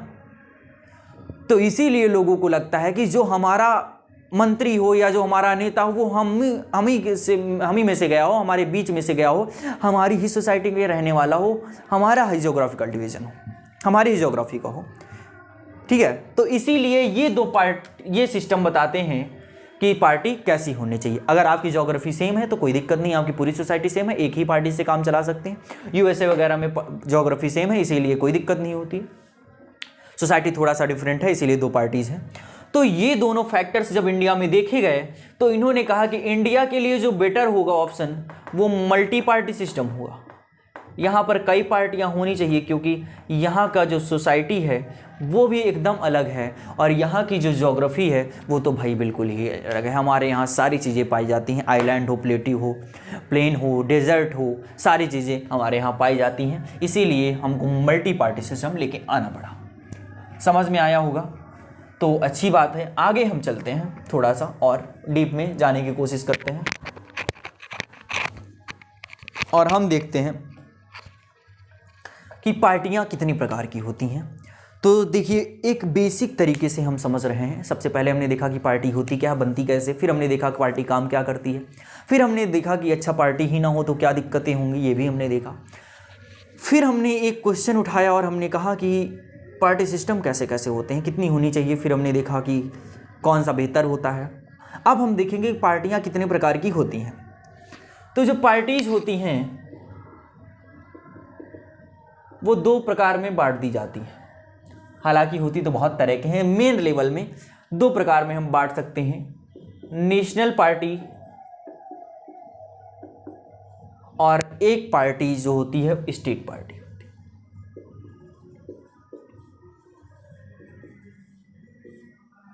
फिर वही क्वेश्चन, कौन सी पार्टी नेशनल पार्टी होगी, कौन सी पार्टी स्टेट पार्टी होगी। इससे पहले भी एक प्रश्न हमारे दिमाग में आता है कि कौन बताएगा कि ये स्टेट पार्टी और ये नेशनल पार्टी है। तो अभी हमने एक नाम लिया था ECI, election commission of India बताएगा कि कोई पार्टी स्टेट पार्टी है और कौन सी पार्टी नेशनल पार्टी है। तो जाहिर सी बात है, कैसे बताएगा, उसके लिए कुछ पैमाने तय किए होंगे कि हाँ इस हिसाब से देखेंगे, अगर ये पार्टी ये चीज़ें हासिल कर लेती है तो इसको हम स्टेट पार्टी बना देंगे। तो हम देख लेते हैं कि कोई भी पार्टी स्टेट पार्टी कैसे बनती है और कोई भी पार्टी नेशनल पार्टी बनने के लिए उसको क्या क्या चीज़ें चाहिए। तो जो ability election commission of India बताता है वो अच्छा देखो, इलेक्शन कमीशन ऑफ इंडिया बहुत खतरनाक चीज़ है भाई। भारतीय निर्वाचन आयोग, इसके पास बहुत पावर होती है भाई। इनसे ये पार्टी वाले से सबसे अगर कोई भी सबसे ज़्यादा किसी से डरता है वो कौन है, वो यही है, इलेक्शन कमीशन ऑफ इंडिया। इनके पास बहुत पावर होती है। अगर ये चाह गए ना तो आपको 10-15 साल के लिए बिठा देंगे। अब मंत्रियों को तो चुनाव ही आता है 5 साल के लिए। अगर ये नाराज़ हो गए तो भैया 5 साल तुम गए, तुम्हारा पेपर तो हर साल आ गया, एक बार फेल हो गए दोबारा फिर दे लोगे। इनके लिए तो 5 साल को गैप करना पड़ता है पार्टी वालों को, बेचारे 5 साल बाद इनका पेपर आता है। और एक बार एग्जामिनर ये है, एक बार एग्जामिनर गुस्सा हो गया तो बेटा 5 साल के लिए तुम गले गए। तो बहुत ज़्यादा पावर होती है, बहुत ज़्यादा पावर होती है। तो ये तो तुमको समझ में आ ही गया होगा कितनी ज़्यादा पावर होती है। तो चलिए हम आगे देखते हैं, 1 मिनट हम जल्दी से देखते हैं आगे कि आखिर कोई भी पार्टी स्टेट पार्टी या नेशनल पार्टी कैसे पता चलेगा।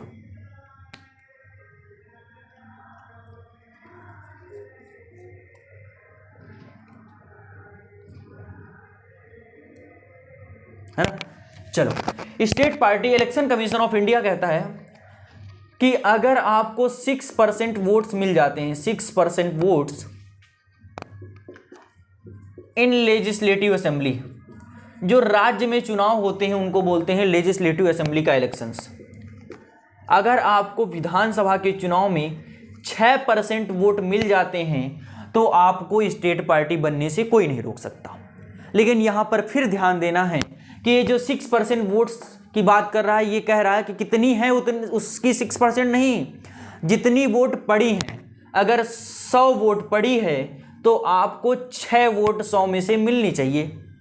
100 में से 6 वोट अगर आपको मिल गई तो आप क्या बन जाएंगे, स्टेट पार्टी बन जाएंगे। ये बात समझ में आई। अच्छा, कहता है कि अगर आप 6% नहीं पा पाते हैं तो एक ऑप्शन और हम आपके सामने रखते हैं। अगर आपको 4 सीटें मिल जाएं,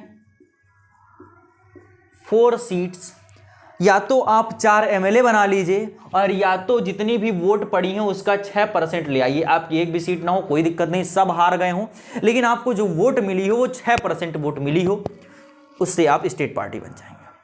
एक लेकिन और कहता है कि अगर आप 6% वोट नहीं ला पाते हैं, आप कम ही लेके आते हैं, लेकिन आप 4 जगह जीत जाते हैं, राज्य में 4 जगह जीत जाते हैं, तो भी आपको हम क्या बना देंगे, स्टेट पार्टी बना देंगे। और आज के समय में 50 पार्टियां जो हैं वो स्टेट पार्टी के अंदर आती हैं।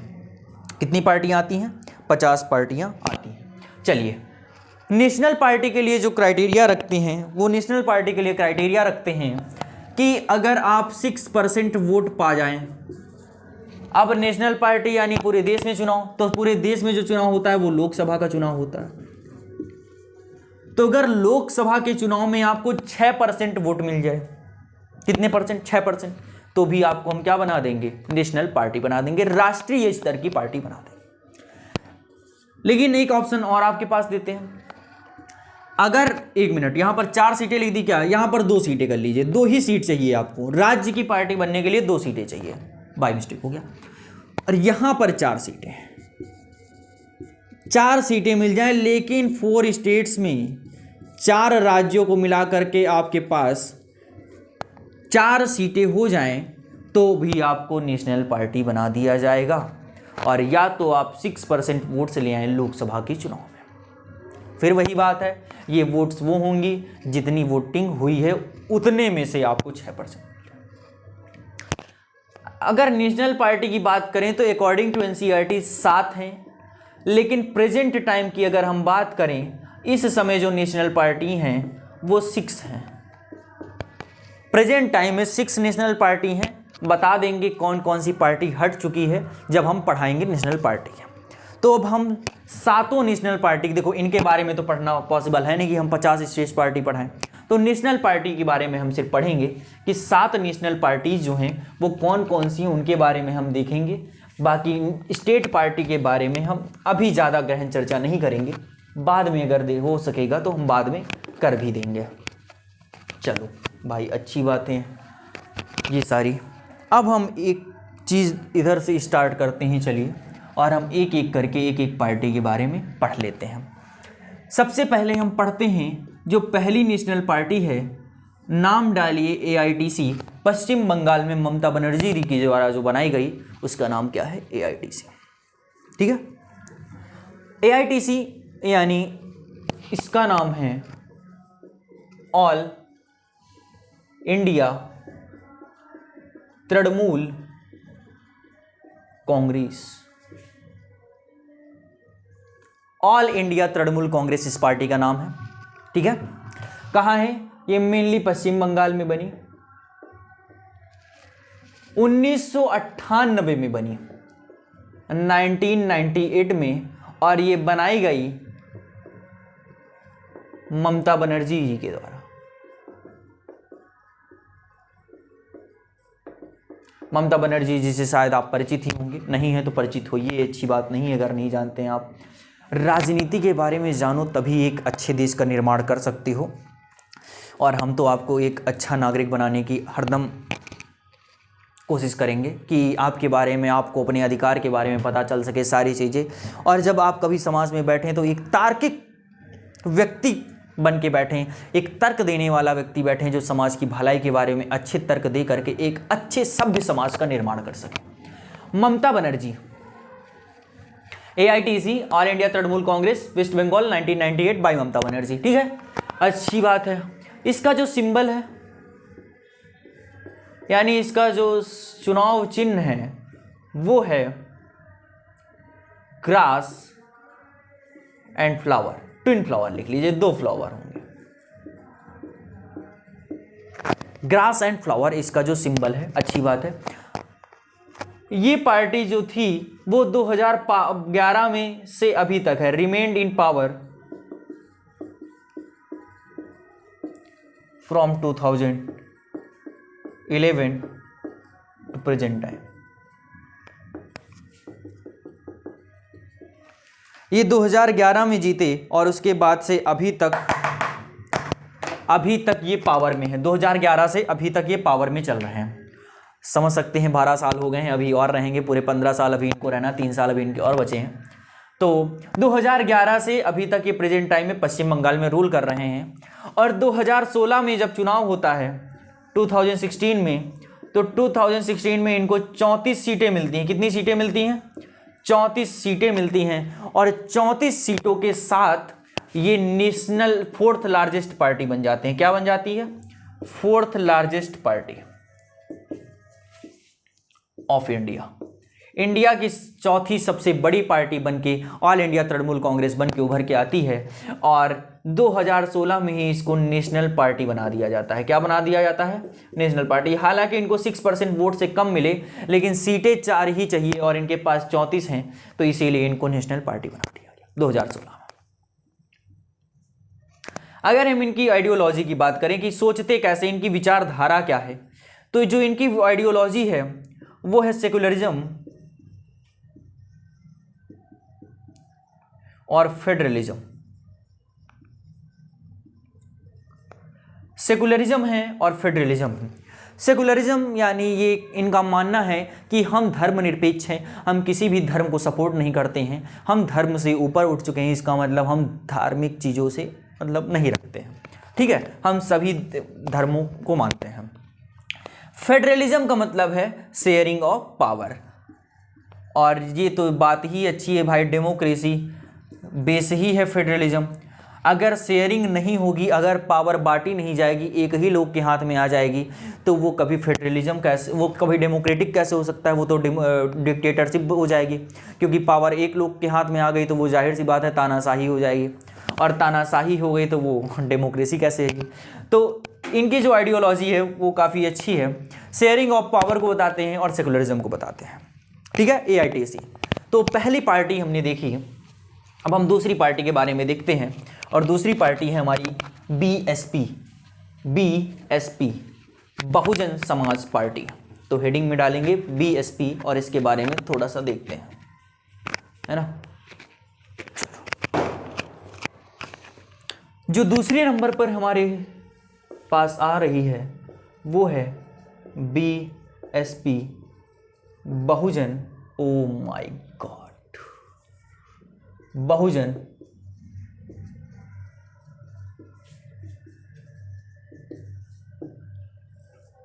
समाज पार्टी। बहुजन समाज पार्टी जो है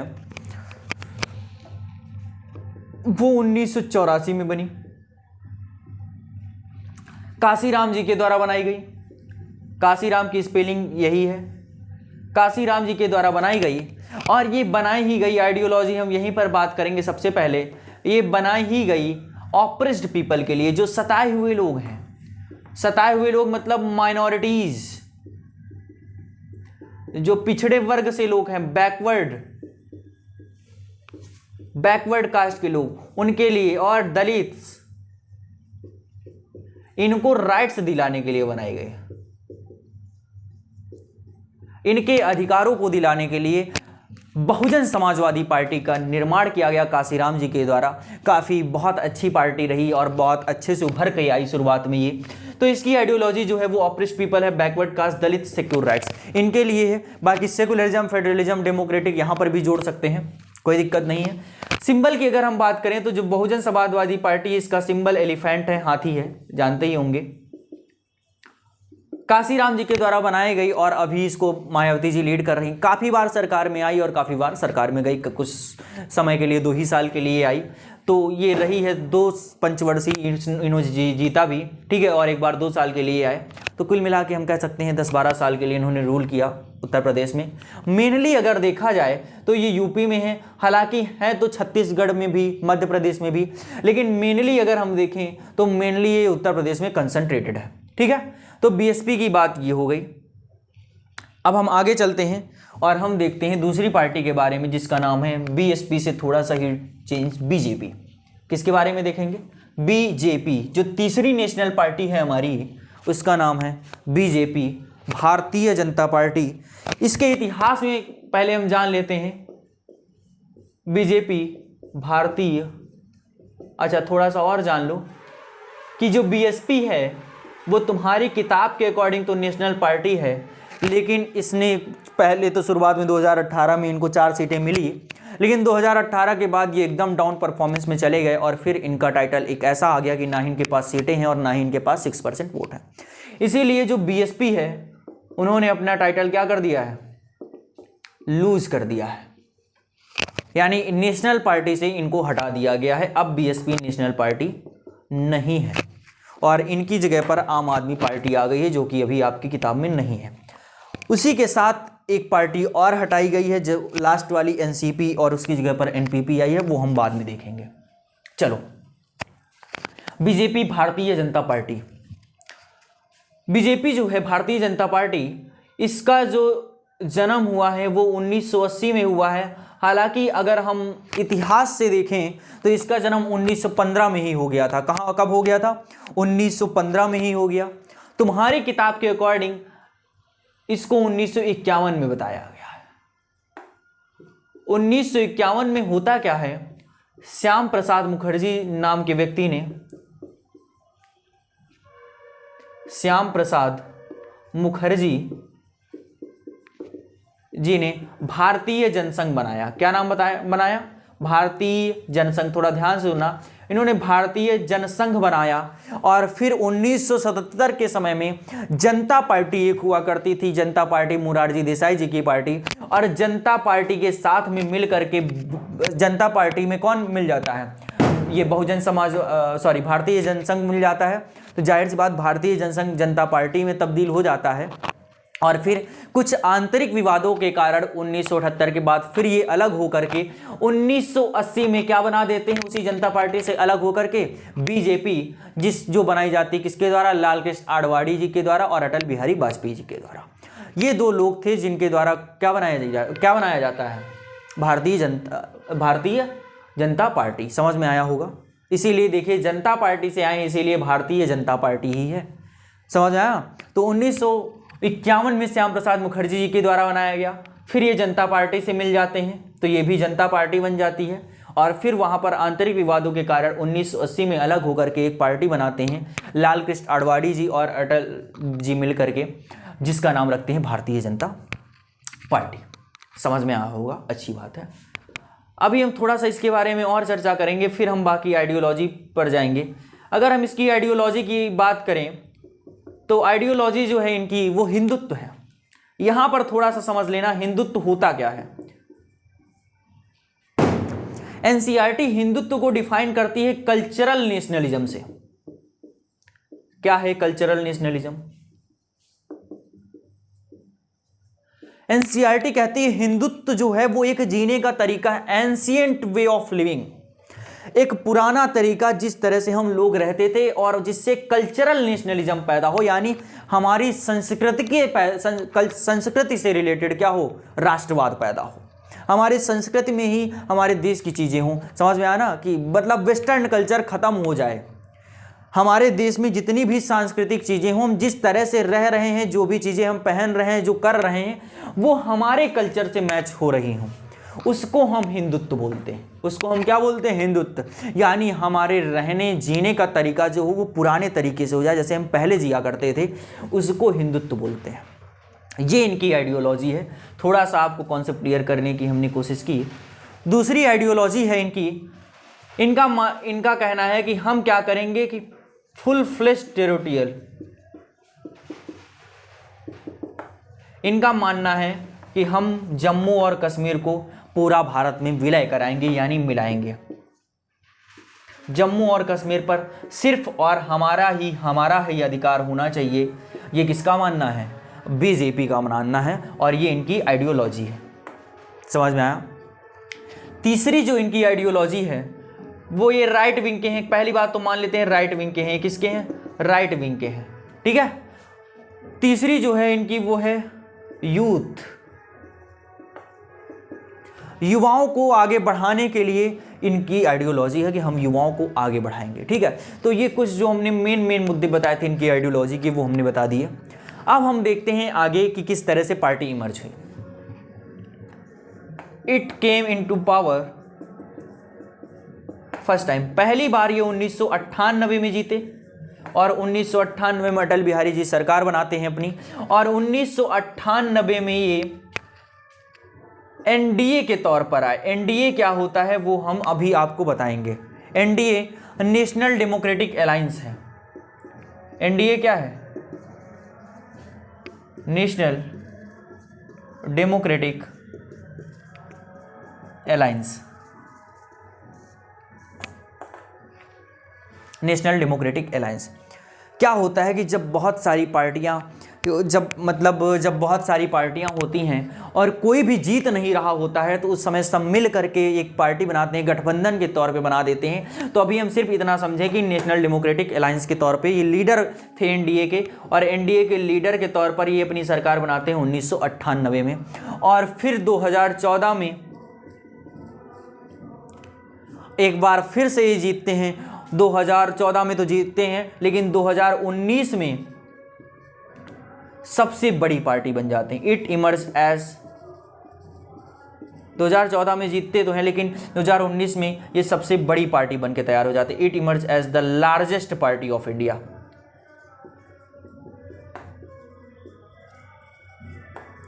दो 282 सीटें जीत करके ये इंडिया की सबसे बड़ी पार्टी बन जाती है, भारतीय जनता पार्टी।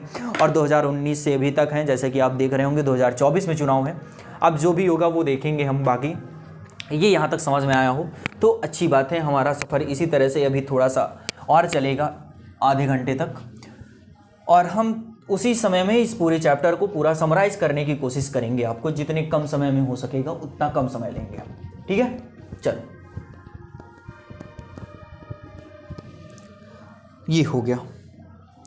बीजेपी के बारे में हमने बात की। अब हम जो चौथी पार्टी के हम बारे में बात करेंगे, आईएनसी, इंडियन नेशनल कांग्रेस।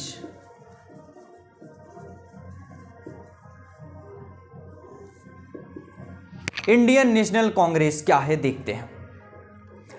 ये जो है वो वर्ल्ड की, इंडिया की नहीं, वर्ल्ड की सबसे पुरानी, मतलब सबसे पुरानी पार्टियों में से एक पार्टी है। पूरे विश्व की जो सबसे पुरानी पार्टियां हैं उनमें से एक पार्टी का नाम आता है इंडियन नेशनल कांग्रेस। इसका जन्म हुआ 1885 में एओ ह्यूम द्वारा किया गया। एओ ह्यूम द्वारा इसको बनाया गया 1885 में। जाहिर सी बात है, देखो 1885, 15 उधर जोड़ लो, 100 उधर, 23 इधर, 23 15 कितना होता है, 38। 138 साल हो चुके हैं इस पार्टी को बने हुए, 138 साल, 138। ठीक है, तो इंडियन नेशनल कांग्रेस 1885 में बनती है। ये जो आइडियोलॉजी लेकर के आते हैं, इनकी आइडियोलॉजी है सेकुलरिज्म। सेकुलरिज्म पर विश्वास करते हैं, डेमोक्रेटिक है, लोकतंत्र पर विश्वास करते हैं, कम्युनलिज्म का अपोज करते हैं कि धार्मिक रूप से सरकार नहीं बननी चाहिए, कम्युनलिज्म का अपोज करते हैं, और सोशलिस्ट हैं, सामाजिक हैं, सोशलिस्ट सामाजिक, ये है इनकी आइडियोलॉजी, जिस तरह से ये सोचते हैं। अब हम अगर इनके बात करें पावर की, तो जाहिर सी बात ये बहुत पहले से हैं। ये 1977 तक बिना किसी रुकावट के, आज़ादी के बाद 1977 तक बिना किसी रुकावट के रहे। 1980 से 1989 तक, 1998 तक फिर ये रहे, और फिर उसके बाद बीच बीच में इनका टूटता रहा, और फिर बीच बीच में आते रहे, और फिर अभी 10 सालों से ही इनकी सरकार नहीं है, 2014 से, इंडियन नेशनल कांग्रेस की। तो ये इंडियन नेशनल कांग्रेस है। इसके अगर हम सिंबल की बात करें तो राइट हैंड है। कौन सा हैंड है? हैंड तो है लेकिन राइट हैंड है, दायां हाथ है, और फ्रंट दिखाया जाता है, ये वाला हाथ ऐसे करके, फ्रंट, ऐसे नहीं दिखाना है, राइट हैंड फ्रंट। तो इनका ये सिंबल है, बायां नहीं है दायां है, ये लिखना पड़ेगा आपको, राइट हैंड है, ठीक है। तो ये सिंबल है इनका। आईएनसी के बारे में हमने ये देखा। अब जो छोटी छोटी पार्टीज जो अब जो पार्टीज बची हैं 3, उनके बारे में हम चर्चा कर लेते हैं। चलो, इधर हम इस 5वीं पार्टी इधर लिख लेते हैं, 6ठी पार्टी इधर लिख लेते हैं, और हम 7वीं पार्टी इधर लिख लेते हैं। तो 5वीं पार्टी जो है हमारी, वो है CPI, communist party of India. कौन सी पार्टी है? Communist party of India, CPI. नाम से ही पता चल रहा है इनकी जो आइडियोलॉजी होगी वो कम्युनिज्म होगी। कौन सी होगी? कम्युनिज्म। जो कम्युनिज्म को फॉलो करते हैं उन्हीं लोगों को हम क्या बोलते हैं? कम्युनिस्ट। कम्युनिज्म जाहिर सी बात है, कम्युनिज्म जो बिलोंग करता है वो मार्क्सिज्म से बिलोंग करता है, यानी दूसरी जो आइडियोलॉजी हो जाएगी वो मार्क्सिज्म हो जाएगी। और मार्क्सिज्म जो दिया था वो लेनिन ने भी दिया था, इसीलिए जो अगला इनका हो जाएगा वो लेनिनिज्म हो जाएगा। तो communism, Marxism, Leninism. Karl Marx के द्वारा जो दिया गया उसको मार्क्सिज्म बोलते हैं, व्लादिमीर लेनिन के द्वारा जो दिया गया उसको लेनिनिज्म बोलते हैं, और इन दोनों की जो आइडियोलॉजी थी वो कम्युनिज्म थी। समझ आया? तो जो कम्युनिज्म को फॉलो करते हैं उसको हम कम्युनिस्ट पार्टी ऑफ इंडिया बोलते हैं, ठीक है। और इनका जो सिंबल है वो है years of horn and sickle. Years of, ये दिखा दिया जाएगी इसकी फोटो, कोई दिक्कत की बात नहीं है आपको। Years of horn and sickle, ठीक है, ये कम्युनिस्ट पार्टी ऑफ इंडिया है। अब लेकिन क्या होता है, कम्युनिस्ट पार्टी ऑफ इंडिया बनती है, लेकिन फिर इन्हीं के लोगों को, और ये बनती है 1925 में। कब बनती है? 1925 में। लेकिन फिर इसी पार्टी के लोगों को लगता है कि इस पार्टी में थोड़ी सी गर्मी अब कम हो गई है, और जाहिर सी बात है अगर कम्युनिस्ट लोगों के अंदर अगर गर्मी ना हो तो कम्युनिज्म कैसा? अगर उनके अंदर गर्मी ही नहीं तो वो कम्युनिस्ट कहलाएंगे ही नहीं। तो 1964 में इन्हीं के ही कुछ लोगों को लगा कि अब थोड़ा सा गर्मी कम हो गई इस पार्टी की, तो उन्होंने कहा कि अब इस पार्टी को हटाते हैं और दूसरी पार्टी बनाते हैं, और दूसरी पार्टी इसी से बन के आ जाती है जिसका नाम रखा गया communist party of India, Marxist. यानी सीपीआई से जो पार्टी बनी उसका नाम रखा गया सीपीआईएम, और ये जो हुआ है वो 1964 में हुआ है। दोनों ही कम्युनिज्म पर विश्वास करते हैं, इसका मतलब इनकी भी आइडियोलॉजी सेम होगी, इनकी भी आइडियोलॉजी सेम होगी, सेम सिंबल रहेगा, बस एक स्टार लग जाएगा। क्या लग जाएगा? बस एक स्टार लग जाएगा। दोनों लोग एक ही तरह से बनते हैं। लेकिन जैसे ही ये पार्टी आई, इस पार्टी ने इनको खत्म कर दिया, और ये पार्टी पश्चिम बंगाल में 34 साल तक इसने राज किया। जैसे ही 1964 में आती है ये पश्चिम बंगाल में, फिर ये बहुत भयंकर तरीके से जीतती भी है। लेकिन फिर क्या होता है, इंदिरा गांधी के समय में इंदिरा गांधी ने इनको काफ़ी दबाने की कोशिश भी, काफ़ी ज़्यादा जा रहे थे ये लोग, इंदिरा गांधी की सरकार भी इनकी वजह से बनी, सपोर्ट भी किया इन लोगों ने। लेकिन फिर क्या होता है कि ये 34 सालों तक इन्होंने बिना रुके, 34 सालों तक, ये शायद आपके एनसीईआरटी में नहीं दिया गया, 34 साल तक बिना रुके इन्होंने पश्चिम बंगाल में राज किया, 34 साल तक बिना रुके। सातवीं पार्टी जो है हमारी, सातवीं पार्टी है एनसीपी, नेशनलिस्ट कांग्रेस पार्टी। नाम से पता चल रहा है ना कांग्रेस है, तो जाहिर सी बात है कांग्रेस का ही पार्ट होगा। तो सही बात सोच रहे हैं आप, ये कांग्रेस का ही पार्ट है। ये बनी 1998 में। कब बनी? 1998 में, ठीक है। और ये कांग्रेस का ही पार्ट है, नेशनलिस्ट कांग्रेस पार्टी। ये बनाई गई शरद पवार के द्वारा। शरद पवार, अगर थोड़ा सा राजनीति के बारे में आप जानते होंगे तो शरद पवार जी जो हैं वो महाराष्ट्र के हैं, काफ़ी बड़े मंत्री रहे हैं शरद पवार जी। तो शरद पवार ने ये कांग्रेस से थोड़ा सा दिक्कत होने के कारण कांग्रेस से अलग होकर के जो पार्टी बनाई उसका नाम रखा इन्होंने नेशनलिस्ट कांग्रेस पार्टी। और इन्होंने रूल भी किया महाराष्ट्र में, मेजर रूप से महाराष्ट्र में प्रेजेंट है, काफ़ी जगह पर प्रेजेंट है, लेकिन मेजर रूप से यहाँ पर प्रेजेंट है। इनका जो सिंबल है वो क्लॉक है। और डिटेल में जानना चाहो तो जो इनकी घड़ी है, जो इनका सिंबल है, उसमें 10:10 बज रहे होंगे। क्लॉक जो कि 10:10 दिखा रहा होगा सुबह के, 10:10 दिखा रहा होगा सुबह के, वो इनका सिंबल है, ठीक है क्लॉक। लेकिन उसमें 10:10 हो रहे हों, यानी एक सुई यहाँ हो बड़ी वाली, और बड़ी एक छोटी वाली यहाँ हो, और बड़ी वाली यहाँ हो, ठीक है। ये 12 है, तो ऐसे कुछ दिखा रही होगी जो क्लॉक है इनकी, ये ऐसे, ठीक है। ये एक सिंबल है इनका। चलो, और इसको ये बहुत बड़ी पार्टी भी बनाने में हासिल रहे, तभी तो एनसीपी बनी। लेकिन आज के समय में क्या हुआ है, इसी पार्टी, ये एनसीपी है, यही पार्टी टूट के एक और पार्टी बन गई है जिसका नाम है एनपीपी, नेशनलिस्ट पीपल्स पार्टी। और इसकी जगह भी हट गई है, एनसीपी जैसे ही टूटी एनपीपी बन गई, और एनपीपी जो बनी है वो नेशनल पार्टी में आ चुकी, और इस पार्टी को उसने हटा भी दिया, इस पार्टी को उसने हटा दिया है, और नेशनल पार्टी बन चुकी है। कौन? National people party. लेकिन ठीक है, अभी तो है नहीं आपके सिलेबस में, तो अभी सिर्फ इतना देखिए। चलते हैं हम आगे। चलो थोड़ा सा और बता देते हैं कि एनसीपी जो रही ये कांग्रेस से अलग तो हो गई, लेकिन अगले ही 4 साल बाद 1998 में फिर उसके जैसे ही अगला सेशन आया, अगले सेशन में फिर ये यूपीए के साथ मिलकर के सरकार बनाया। देखो यूपीए एनडीए क्या होता है अभी हम बस थोड़ी ही देर बाद में बताएंगे। एनडीए और यूपीए क्या है? यूपीए जो है वो कांग्रेस का है, एक अलायंस है जिसको हम यूनाइटेड प्रोग्रेसिव अलायंस बोलते हैं। तो ये यूपीए का क्या रहा है? मेंबर रहा है। यूपीए का क्या रहा है? मेंबर रहा है। चलो तो उसके बारे में हम थोड़ा बाद में बात करेंगे, अभी हम इन सब पर चर्चा कर लेते हैं। बस इसके बाद ही हम बात करेंगे कोलिशन पार्टी की। कोलिशन गवर्नमेंट क्या होती है